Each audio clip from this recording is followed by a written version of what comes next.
if there's a put it in my veins match, like this is it for me. Um, and so I've got goosebumps at the very beginning. I'm like, making sure to take the bathroom break before it starts, like just everything. And I think most of the people watching the show and in the arena probably felt the same way because you just felt the energy crackle when this started to happen. The entrances, um, when Bryan Danielson came out, when his music hit and he came out and he, the put up the graphic of his name and he just looks at the camera and goes, "Here we go." Before he walked down, I thought, "Oh, it's on." Like I was like, "Oh, he just told us he's got something planned." And they sure did. I don't even know what the time was on this match. I didn't 32:40. 32:40. I figured it would go It's between like 30 and age 40. match that shit. Yeah. And it went by fast, I thought. Even though it started, you could tell they were going to go long by the way they were doing it. They were taking their time. But this was one of those matches that felt like that first, to me, that 2019 feel, that 2021 feel of AEW, where the bell rings and people just immediately are on their feet. Like when Danielson fought Omega at Arthur Ashe, or Moxley shows up, or things like that, where people were just like, they did an AEW chant 5 seconds in. And, sometimes that can be annoying because you're like, it's, too easy a crowd, but it's also like, the people got what they paid for. I don't even want to try to run down the whole match. I didn't take a lot of notes. But there was some crazy stuff happening. There were some sequences in here that blew my mind. The one late at the match that stuck out that I think I would probably go back and go to my all-time highlight reel was Danielson. I don't think I got it all. Danielson was going for the Basaiku knee, went for it. Ospreay caught him to do a power bomb, dropped him, teased a Styles Class, pulled him back up to do a power bomb. Danielson turns it into a Hurricanrana that Ospreay flips out of to his feet, goes for a hidden blade, misses, and then Danielson hits the Basaiku knee again. And this all happened in about like 7 seconds. And it was just one of those matches. So if you're into this kind of match where it's like the intricate sequences done really quickly with high impact, and what can people pull out, then this is about as good as it gets. So your mileage may vary based on your tastes, but what were your expectations going in, and were they met, exceeded, or disappointed? Go ahead, Mel. Met and exceeded. I mean, this was everything I hoped it would be. It felt like a big, like, this is one of those matches where I definitely am already putting it on the of the year potential awards. I think that both guys were coming to play. Like, this was no joke for either of them. Like, this was bigger than I think even what the story is. And this was that taste of New Japan and AEW that you bought when you built, like when you said, "Hey, we'll come here," and he said, "Okie doke." And now you got Danielson going through like, I want to have my best matches ever. I don't see any shortcomings here. Like, this is the way that it should have played. It should have gone. This is my jam. These are my matches. This is like what I got into New Japan and got back into wrestling for. And it's like, literally, it's what's so weird and wild to me is like, this isn't on New Japan World. This is on AEW. Like, I think some people won't even understand what they witnessed in some ways. And I don't mean that like, oh, I'm so much, like, I just don't think that some people understand like what those two are doing when they're doing what they're doing. Like, I think it's compelling to people and they don't even understand why. It's like when the women, like the Joshis, were wrestling the other night, where like all of a sudden the whole crowd that was dead for hours suddenly realized that like there's a real wrestling match going on. I think that some people have that ability to just, even if you've never watched a wrestling match before, but watch this one, somehow you would feel pulled into it because it had that vibe to me. But I may be biased because I know these guys so well.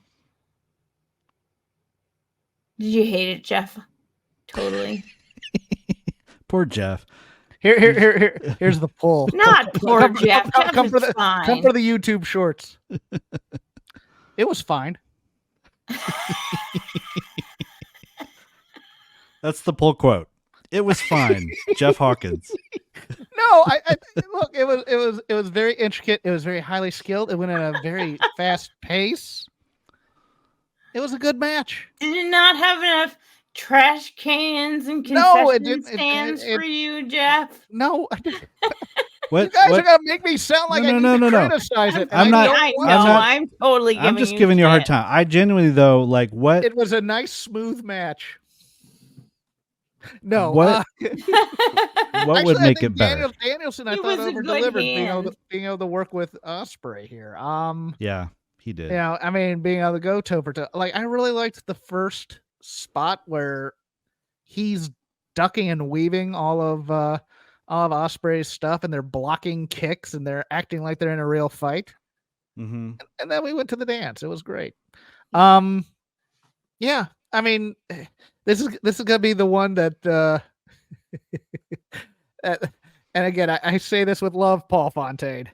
All the spreadsheet dorks are gonna be putting this as their number one right now, and match of the year and all that other stuff. And man, I'm not there with this one, but it was a great match. I mean, it was. You can't say it wasn't. It's just that this does not tickle my funny bone in a way. It tickles. It tickles people who love. If you love independent wrestling and you love the high level ROH stuff and you love technical wrestling.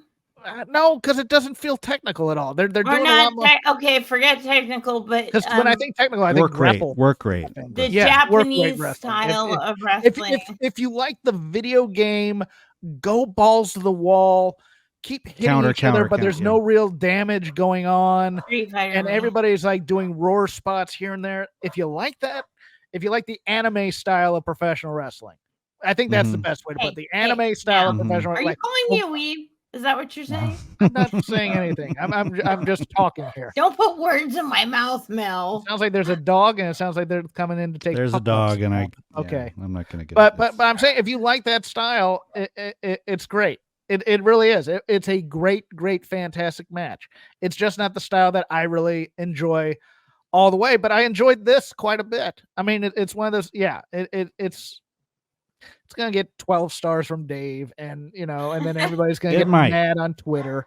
And it's just it wasn't in the Tokyo Dome because it could only get like 11 stars. Yeah, it was a fantastic match. I was a little sour on the ending. Oh, I love the ending because I think it's mostly not the ending, but just Bryan doing another injury angle here. Yeah. I was too. Which I think it is. It feels like this is what Danielson loves to do, is to manipulate people with his cells occasionally. Yes. Like he did one of these where he's having like a seizure type thing. Yeah. At one time, they said they weren't going to do that anymore. Yeah, and it feels like he's doing that, and it feels like he's doing that in service of turning Will Ospreay babyface. Yeah. Well, when they first did it, I thought, oh gosh. And I was like, surely this is not, but he's so dang good at it. I'm like, I've never prayed for an injury to be legit. It's like, I hope that's legit. Cause if they're doing this as an angle, I thought I was there like that. And I'm someone who is an epilepsy patient. Like I am controlled and I have had but it was I mean, I'll give him credit because for half a second, I was like, it's one of my favorite wrestlers actually having like a literal seizure here because I've never seen it because I'm usually like the ones that I had when I went unconscious. You obviously can't see yourself when you're unconscious, but I understand like the principles of the thing. And then I was like, oh, I see what's going on here. And it's like, and I think we talked about it at the time where it was like, I get it. And I'm not necessarily sure that I would use it, but I see where they were going and they were trying to kill time because they were trying to figure out what was really going on, that his arm was broken. And they did. I still look at that as one of the better matches in general of that year and maybe of the last few years because they improvised the ending of that match and no one gives them credit for the fact that Okada like we don't know necessarily what was supposed to go on because Okada and Danielson decided that I'm going to let you pin me because you just busted your arm in half. And I mean, I remember where, knowing in like retrospect, I remember where he was, what he hit because watching it because we were in a good position. And so it was like the whole thing put together, it was like I didn't like it, but at the same time, when you look at wrestling's history, this comes straight out of like a wrestling playbook. It is, but with Danielson, gross. because of we his should history, be further apart. But with him, and the reason that it was such a problem, he's a person who did have a seizure at ringside, and so he's had a neurological and a cervical spine, and that's injury, what I don't like. And that was the only reason that I will agree with you on that is that it's cute if you don't have like a legitimate like neurological you're playing disorder. Yeah, like, I feel like it's mean. It's because I genuinely care about him as a performer, and we lost him as a performer for a long time, and I was very sad about that. And getting him back and seeing him at a high level again, I don't like him using that. And I know a few neurologists who probably wouldn't agree with him doing that. I mean, they probably, if I said to them, I want to go do this, they'd probably be like, no.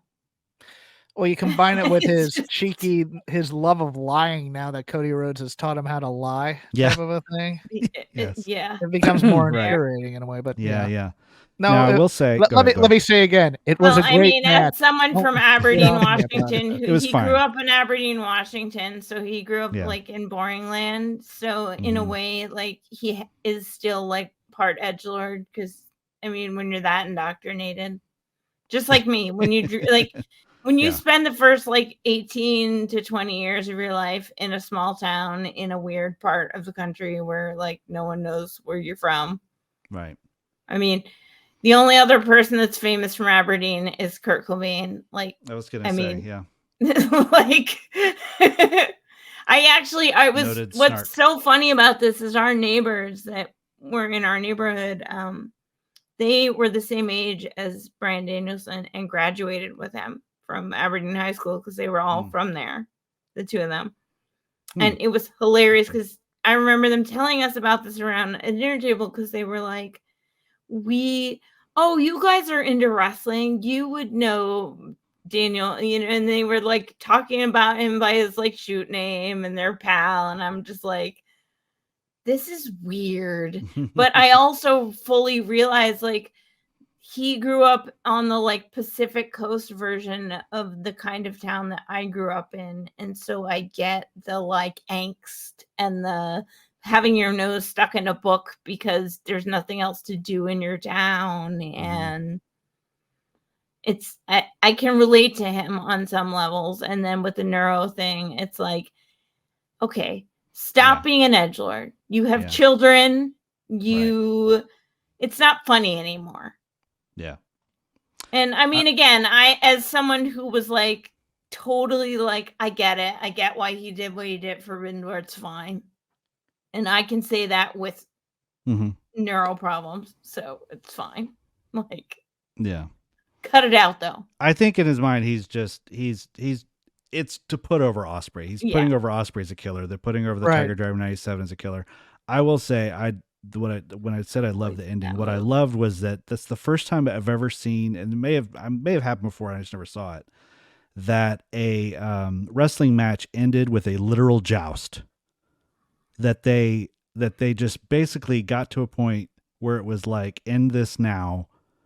And they looked at each other and said, we're just going to meet in the ring, and one of us is going to go down and the other one's going to win. Yeah, I like and Ospreay won.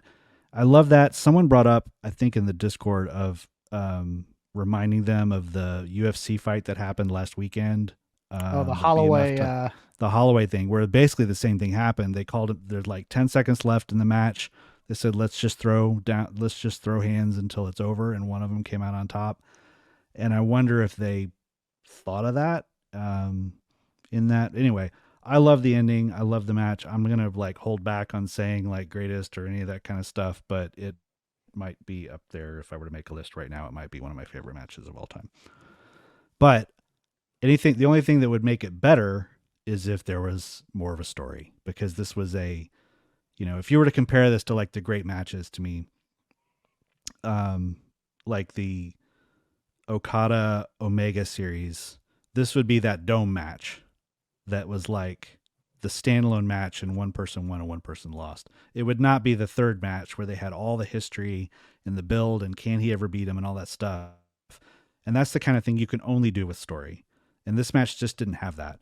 And to me, that's what kept it from being tippy top versus like top 5. So to me, it's still just amazing.